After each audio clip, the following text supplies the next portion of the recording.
NBA prospect wars. Maybe we'll do this like throughout the year a couple of times because I just think this is like enjoyable. Like we had some other matchups that we tried to pose and I was like, I don't know. I think we got to save some for later in the year to like kind of talk about. And that's why some of these that we're going to do, not like, all-star level players. We're going to do a couple that are like interesting and a couple that we find fascinating moving forward. Right. Having said that, I thought that all of these kind of pose differing questions about team building in a pretty substantial way. And it's worth noting as well here that we're talking about long-term trajectory, not just where they are right now. So it's who would you take over the next 10 years, not who would you take at this specific instance in time. And on top of that, Adam is going to do polls on the Box and One Twitter account. Go to his Twitter account, please follow Adam first and foremost. But we're going to have polls up to be able to actually vote on these things. Okay, with all that being said, our first one, we've referenced it a couple of times here. Prospect war number 1. Anthony Edwards versus Scottie Barnes. Who would you take moving forward? Adam, the floor is yours. Yeah, and Sam, I definitely sarcastically appreciate you having me go first on this question. And I know, as I said to you before we started recording, like this is opening myself up to just essentially debate my own brain here on the podcast, because a lot of these are going to be really tough questions. I think that's why we pose them to each other, because we see the merit in the debate around this. Anthony Edwards, Scottie Barnes. I love them both. And to me, the answer to this question is going to come down to how you view Scottie's offensive trajectory and development over the long term. I believe in it a lot, but I think when you're comparing him to what I believe is a really certain offensive contributor, we've already seen it from Anthony Edwards in a playoff series on a pretty impressive level. We know how much room he has to continue to grow on that end of the floor. I am going to go with Anthony Edwards. I value a little bit more of his self-creation ability. I don't think he sacrifices a ton in terms of defensive aptitude. It's a very different type of defensive ceiling. Scottie is more multi-positional, more Swiss Army knife type of a guy. Anthony, I think, can be a lockdown defender at multiple positions in a playoff series and multiple positions that are key to winning a playoff series. So I'm going to go with Anthony Edwards, just with the combination of a little bit higher offensive ceiling and not being disrupted or bothered by where his defense is at. Yeah, this is a hard one. I think that if we're talking about like upside, I think Anthony Edwards' upside is higher because we've just seen so much more as a shot maker at this point, right? Like Anthony Edwards' ability to get to his shot whenever he wants is just ridiculous. Like it's truly ridiculous. The mix of coordination, power, explosiveness, athletically, like balance to get to the step back whenever he wants, the ability to stop on a dime. Like Scottie Barnes is an incredible athlete. Scottie doesn't really have that like fluidity that Anthony Edwards has. He's just bigger, which gives him a significant marginal advantage on Ant. Right. Being 6'9" with a 7'3" wingspan versus being 6'5" with a 6'10" wingspan is a big deal. We've just seen the shot making from Anthony Edwards in such a substantial way.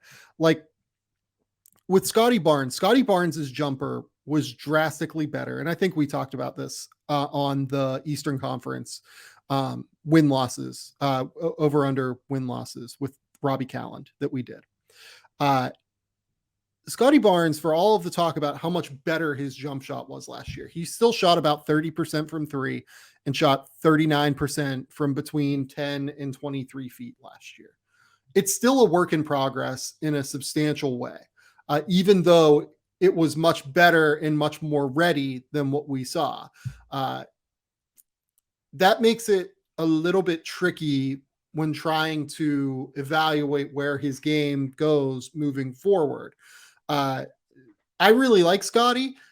I thought Scottie was a good defender last year. I think that like some of the all defense stuff, like as soon as like this season or next season that I've seen, like projecting out for him moving forward from some people seems a bit aggressive to me. Like there were times where I thought that like particularly like explosive or flexible, like coordinated guards were able to like kind of get an advantage on him a little bit more than what maybe got stated. Like I remember distinctly, like there was a game against the Warriors, maybe, I don't know, 30-20 games into his rookie season where like you could kind of see that a little bit more. And he got a little bit better certainly throughout the season, but and here we are just like kind of what's disappointing about this like concept is we're kind of like shitting on Scottie Barnes a little bit. And I don't want to do that.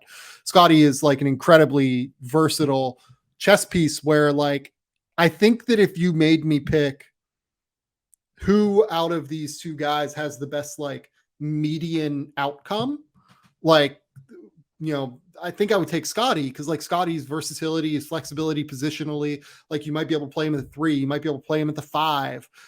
You might be able to like, if you get certain guys around him, because I don't think Toronto is anywhere near like what their final, roster is going to look like around Scottie Barnes long-term once he's in his prime. Just given the ages of the guys they have on their roster, like this team will look different in 5 years, just as all teams will look different in 5 years, basically. I think as you get even more flexible chess pieces around Scottie, he might be able to play like small ball 5 to close games as he gets stronger. He might be able to play like, point guard, like quote unquote lead guard, where he's like initiating the offense from time to time. That flexibility is like a chess piece in the playoffs, I think has potential to be incredibly valuable. It's just for me, and like he's way better offensively than what we thought he was going to be coming into the year last year. Like his ability to get to the rim, his ability to finish, his ability to create shots in a real way, especially out in transition, was critical. I just think that we need to see a little bit more from him in terms of half court ability before we like start diving into, is his ceiling as high as Anthony Edwards' ceiling? That's a really close one for me though, because man, do I like Scottie. Well, and I think part of the reason that the question seems close for people is the misrepresentation of Anthony Edwards' defense. I think that he got off to probably a slower start as a rookie on that end. Minnesota just hasn't been very good as a team. So it's hard for a guy like that to stand out. But if you watched him play against the Memphis Grizzlies over the final few weeks of his season, he is a very, very talented one-on-one defender where I don't worry about him at all come playoff time. Yes, he has things to learn in terms of not getting back cut, not falling asleep away from the ball in certain circumstances. But I'm ready to buy in on Anthony Edwards being an above-average defender. So to me, that was really all it took to sew up taking Ant over Scottie. And I'll say this, like Scottie's a better team defender than what Anthony Edwards is, because that's like the place that you can maybe catch Ant sometimes is like, I wouldn't even go as far as like falling asleep, but you can just like kind of catch him in his reactivity like a split second off, right? Yeah, man. I think I would take Anthony Edwards because I think the ceiling for Anthony Edwards based off of that playoff series we just saw against Memphis is like, this can be a top 5, top 3 player in the league if his development goes right over the next like 5 or 6 years. For Scottie, I see it more as like he can be a top 10 player in the league if his development goes right.